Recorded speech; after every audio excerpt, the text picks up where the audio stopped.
پڑھنا پڑھانا ہے یا تبلیغ کا کام کرنا ہے یا اس کے علاوہ اور کوئی دین کا کام ہے تو اس کے ساتھ کوئی تضاد نہیں ہے، کوئی ٹکراؤ نہیں ہے، ٹکراؤ نہیں ہے، بلکہ یہ سب ہو سکتا ہے، سب ساتھ ہو سکتا ہے، اور ہمارے اکابر نے ساتھ کیا ہے۔ حضرت مولانا الیاس صاحب رحمۃ اللہ علیہ جب 7 سال کے تھے تو ان کے جو بڑے بھائی تھے حضرت مولانا یحییٰ صاحب، وہ ان کو لے کر گئے حضرت مولانا رشید احمد گنگوہی رحمۃ اللہ علیہ کی خدمت میں، اور 13 برس ان کی خدمت میں رہے، ان سے بیعت ہوئے، پھر 13 برس ان کے پاس گزارے۔ ہمارے یہاں تو لوگ بیعت ہوتے ہیں پھر پتہ ہی نہیں چلتا کہ وہ کہاں اور پیر کہاں اور مرید کہاں۔ 13 برس مولانا الیاس صاحب نے ان کے پاس گزارے، یہاں تک کہ عمر 20 سال ہو گئی اور حضرت گنگوہی کا انتقال ہو گیا۔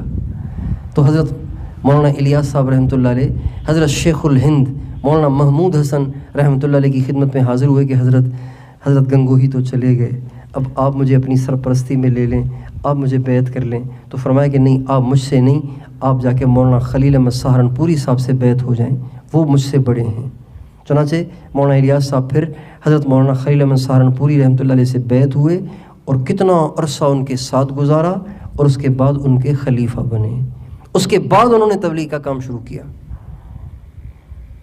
تو تبلیغ کا کام اللہ نے جو اتنا بڑا کام لیا تو ہر آدمی نہیں کر سکتا، وہ تو ان کے اندر کچھ صفات تھیں، یعنی اہل اللہ کے پاس رہ کر وہ ایسے بن گئے تھے کہ اللہ تعالیٰ نے ان کے لیے کروڑوں انسانوں کی ہدایت کا فیصلہ کر لیا۔ ان کے بیٹے مولانا یوسف صاحب وہ مولانا الیاس صاحب سے بیعت ہوئے، ان کے بعد حضرت جی مولانا انعام صاحب وہ مولانا الیاس صاحب سے بیعت ہوئے، اور حضرت شیخ الحدیث مولانا محمد زکریا صاحب رحمۃ اللہ علیہ وہ بھی جنہوں نے فضائل اعمال فضائل صدقات لکھی ہے، وہ بھی بیعت ہوئے حضرت مولانا خلیل احمد سہارنپوری رحمۃ اللہ علیہ سے، اور ان کے خلیفہ ہوئے۔ ہمارے بزرگوں میں سے حضرت مفتی زین العابدین صاحب، پرانے ساتھی جانتے ہوں گے ان کو، مفتی زین العابدین صاحب وہ بیعت ہوئے اور خلیفہ ہوئے حضرت شیخ الحدیث مولانا زکریا صاحب کے۔ مولانا محمد احمد صاحب باولپوری ابھی قریب میں ان کا انتقال ہوا، وہ بیعت بھی ہوئے، خلیفہ بھی ہوئے حضرت شیخ الحدیث مولانا محمد زکریا صاحب کے۔ اور حضرت مولانا سعید احمد خان صاحب رحمۃ اللہ علیہ، پرانا نام سنا ہوگا، وہ بیعت بھی ہوئے حضرت شیخ الحدیث مولانا محمد زکریا صاحب سے، خلیفہ بھی انہی کے ہوئے۔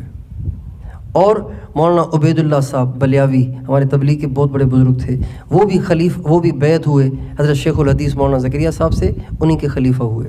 ہمارے حاجی عبد الوہاب صاحب وہ بیعت ہوئے حضرت شاہ عبد القادر رائے پوری رحمۃ اللہ علیہ سے، اور انہی کے خلیفہ ہوئے۔ اور ہمارے حضرت مولانا نذر الرحمان صاحب جو موجودہ امیر ہیں، وہ بیعت ہوئے حضرت خواجہ خان محمد صاحب کندیاں شریف میاں والی والوں سے، اور انہی کے خلیفہ ہوئے۔ حضرت مولانا احسان الحق صاحب وہ بیعت ہوئے حضرت شیخ الحدیث مولانا محمد زکریا صاحب سے، اور انہی کے خلیفہ ہوئے۔ ہمارے اکابر میں سے ایک بھی ایسے نہیں ہیں جنہوں نے اللہ تعالیٰ سے تعلق بنانے کے لیے اور اپنے دل کی اصلاح کے لیے بیعت نہ کی ہو، ذکر نہ لیا ہو، اور پھر ذکر کی پابندی نہ کی ہو۔ حضرت مولانا انعام الحسن صاحب رحمۃ اللہ علیہ جو پوری دنیا کے تیسرے امیر تھے، روزانہ 40,000 مرتبہ اللہ اللہ اللہ کا ذکر کرتے تھے۔ کتنی دفعہ؟ بلا ناغہ 40,000 مرتبہ ذکر کرتے تھے۔ اب ہم آج جو تبلیغ کا کام کرنے والے ہم لوگ ہیں، تو اب ہم تبلیغ بھی کرتے رہتے ہیں، غیبت بھی کرتے رہتے ہیں، تبصرے بھی کرتے رہتے ہیں، تنقید کرتے رہتے ہیں، پتہ نہیں کیا کچھ کرتے رہتے ہیں۔ کیوں؟ اس لیے کہ دل میں وہ اللہ کا خوف اور وہ اللہ سے محبت جو ہمیں حرام سے کاٹ کے رکھ دے وہ نہیں ہے، اور وہ اس لیے نہیں ہے کہ اس کی محنت ہی نہیں کرتے ہم۔ اس کی محنت تو تنہائی میں بیٹھ کے اللہ کا نام لینا ہے۔ ہمارے حاجی صاحب روزانہ جب صحت مند تھے خوب بھاگتے دوڑتے تھے، روزانہ 6 گھنٹے اللہ کا ذکر کرتے تھے۔